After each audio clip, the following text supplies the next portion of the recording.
Biok erabaki, Euskal Herriak erabaki dezan. Estatuetatik inposatzen ari diren agenda ultraneoliberalak ez dauka etenik. Eredu basatia inposatzeko erabakia hartua daukate.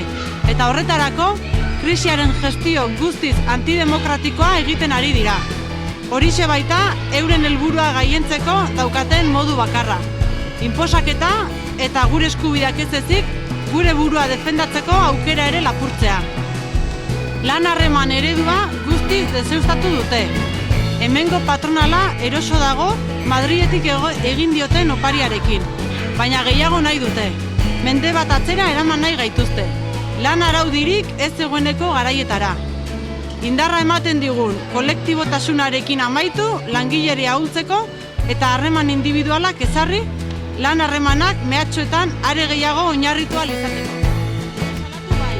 Baina praktikan elite ekonomiko txiki bati begira baino ez dira eritzen.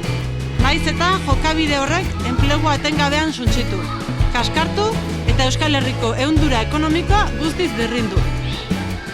Euskal Herriko langileok erantzun eman dugu. Jokoan dagoenaz jakitun, geure erantzukizunari heldu diogu eta enplegua, lan eta bizi baldintzak eta gure herriaren etorkizuna defendatzeari ekin diogu. Euskal Herrian lan eta bizi egiten badugu, bertan erabaki behar dugu. Gure lan harremanak, gure eredu ekonomiko eta sozialak, gure politika industrial eta sozialak, gure bizitzetan eragiten duten erabaki guztietan parte hartzeko eskubidea dugu. Bai langile moduan, bai eta herri moduan ere. Eskubide hori errespetatu eta aitortu behar zaigu.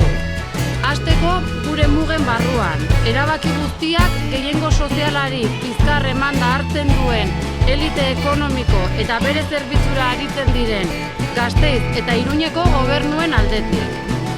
Bestelako Euskal Herri bat beharrezkoa dela, bestelako eredu ekonomiko eta sozial bat beharrezkoa dela, eta batez ere, inposaketen gainetik eredu hori eraikitzea guri dagokigula, aldarrikatu izan dugu.